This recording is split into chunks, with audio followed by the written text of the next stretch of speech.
It all started when my sister, Emma, convinced me to move into an old apartment building on the edge of town. The rent was cheap, too good to pass up, and the place seemed fine at first glance. But as soon as we stepped inside, I felt it. That strange heaviness in the air, like the walls were watching us. Emma didn't notice, or if she did, she didn't say anything. She was always like that, eager to ignore discomfort for the sake of saving money.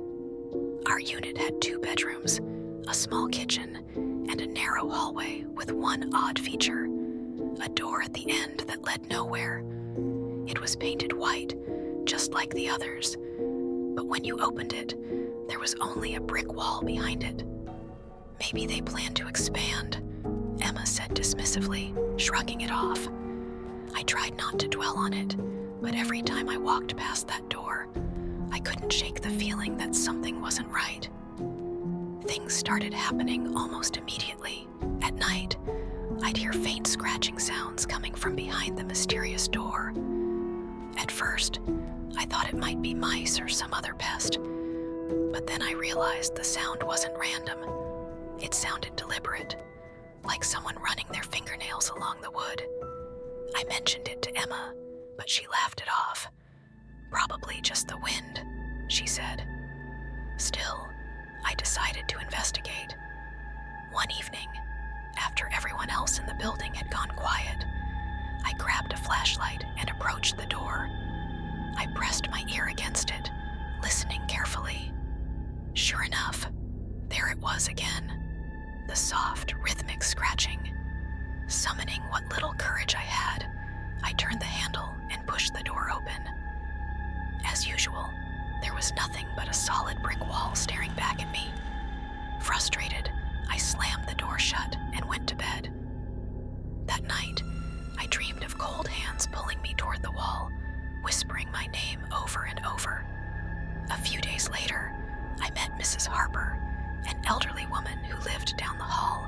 She was friendly enough, though her eyes carried a haunted look that made me uneasy.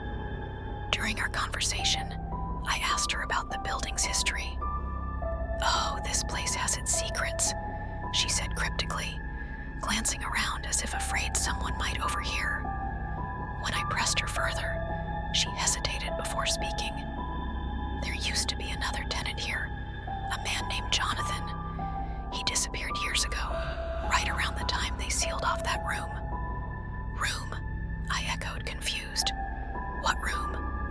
Mrs. Harper leaned closer, lowering her voice. "The one behind your door. They say he locked himself in there one day and never came out. Some people think he ran away, but others, well, let's just say there are stories." Before I could ask more, she excused herself and shuffled away, leaving me with more questions than answers.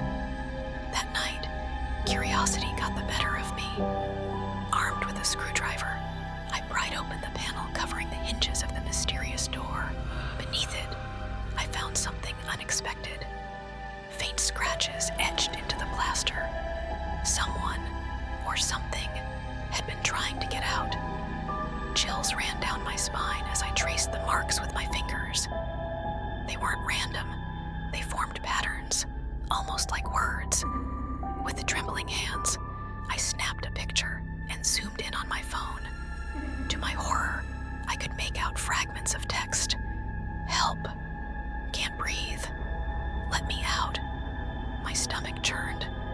Whatever or whoever was trapped behind that door wanted freedom, and somehow it was communicating through the wall. By now, even Emma noticed the strangeness. She complained about hearing footsteps in the hallway late at night, though no one ever passed by. Once, she swore she saw shadows moving outside our door. We both agreed it was time to leave, but finding a new place took longer than expected. On the last night we spent in the apartment, everything changed. Around midnight, the scratching grew louder, accompanied by low moans that sent shivers down my spine. Then came the knocking, a steady rhythm, 3 beats at a time, growing faster and more urgent. Emma and I huddled together in her bedroom, hearts pounding. Suddenly, the lights flickered, plunging the room into darkness. In the silence that followed, I heard it. A voice, clear and desperate. "Please, help me." It was coming from behind the door. Without thinking, I grabbed a hammer and rushed into the hallway. If there was anyone or anything on the other side, I needed to know. With a single blow, I shattered the lock and flung the door open. This time, instead of a brick wall, I found a dark corridor stretching endlessly into the distance. A figure stood at the far end, silhouetted against a faint glow. It raised its arms toward me, pleading silently. Then it lunged forward. I woke up in the hospital days later, disoriented and terrified. Doctors told me I collapsed in the hallway, babbling incoherently about ghosts and hidden rooms. Emma was nowhere to be found. No one believed me when I described what happened, and searches of the apartment revealed nothing unusual. But I know what I saw, and sometimes, late at night, I still hear that voice, calling my name from somewhere beyond the veil. After my hospital stay, I tried to convince myself that what happened was nothing more than stress-induced hallucinations, but deep down, I knew better. The nightmares returned almost immediately. Visions of endless corridors, shadowy figures whispering my name, and the relentless scratching sound echoing in my ears. Back at the apartment, because we couldn't afford to move yet, the strange occurrences intensified. Objects began disappearing. Small things at first, like pens and keys, but soon larger items vanished as well. One morning, I woke up to find Emma's favorite necklace missing from her bedside table. She flipped out, accusing me of stealing it. I swore I hadn't touched it, but she didn't believe me. Then came the voices. At first, they were faint murmurs, carried on the wind through the cracks in the windows, but gradually they grew louder, clearer, until I could make out individual words. "You can't escape. We're waiting." Emma heard them too, though she refused to admit it. Instead, she buried herself in work, coming home late and avoiding conversations about anything supernatural. Meanwhile, the door at the end of the hallway became a constant source of dread. It seemed to pulse with energy, vibrating slightly whenever I passed by. One evening, while browsing old newspaper archives online, I stumbled upon an article about Jonathan, the tenant who disappeared decades ago.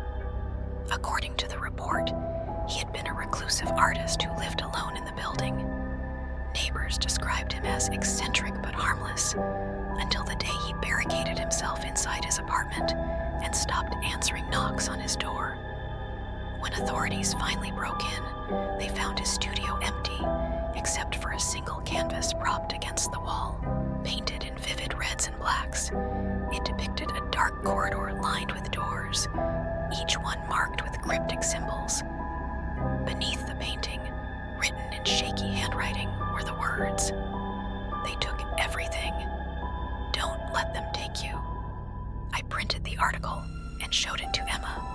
For once, she didn't dismiss it. "What if it's not just a ghost?" she whispered, her voice trembling. What if it's something worse?" Her question hung in the air like a curse. That night, sleep eluded me. Around 3 a.m. I heard a soft tapping sound outside my bedroom window. Thinking it might be branches scraping against the glass, I got up to investigate. As I approached the window, the room temperature plummeted. A cold breeze swept through the room, despite all the windows being shut tight. Turning around, I froze. Standing in the doorway was a figure, a man dressed in tattered clothes, his face obscured by shadows.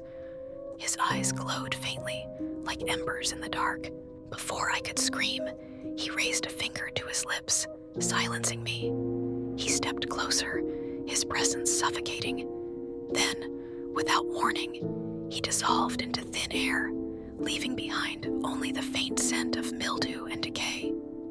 Shaking uncontrollably, I bolted into Emma's room. She sat upright in bed, wide-eyed and pale. "Did you see him?" she asked hoarsely. "Yes," I replied, clutching her arm. "Who is he?" "I don't know," she admitted, "but he's been following me too." Determined to uncover the truth, we decided to explore the hidden corridor beyond the mysterious door. Armed with flashlights and a video camera, we pried open the panel covering the hinges and swung the door wide. This time, the corridor wasn't empty. It stretched endlessly in both directions, lined with identical doors on either side. Each door bore markings similar to those on Jonathan's painting, strange symbols carved into the wood, some fresh, others ancient. As we ventured deeper, the air grew heavier, pressing against our chests like an invisible weight.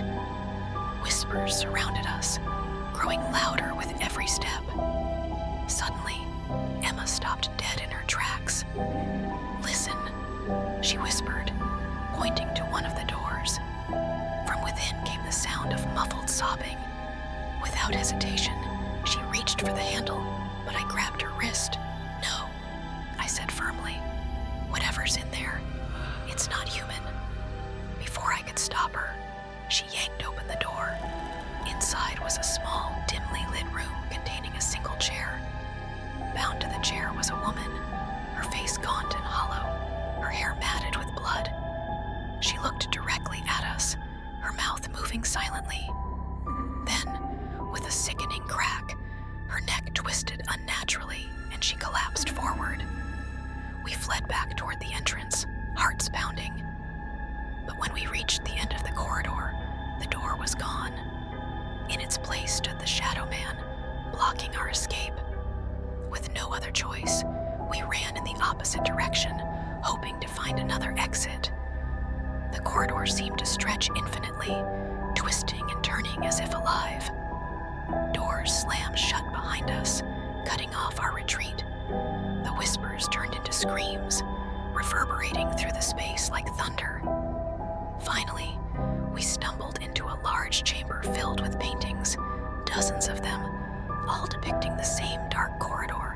Among them was a new addition, a portrait of Emma and me, painted in the same eerie style as Jonathan's original work. Beneath it, scrawled in crimson ink, were the words, "Welcome home." Realization hit me like a freight train. We weren't dealing with a ghost.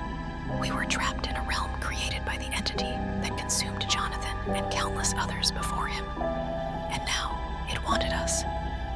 As the Shadow Man advanced, I clutched Emma's hand tightly. "Stay close," I whispered, though I knew it wouldn't matter. The last thing I remember is the overwhelming sensation of being pulled apart piece by piece, until darkness consumed us entirely.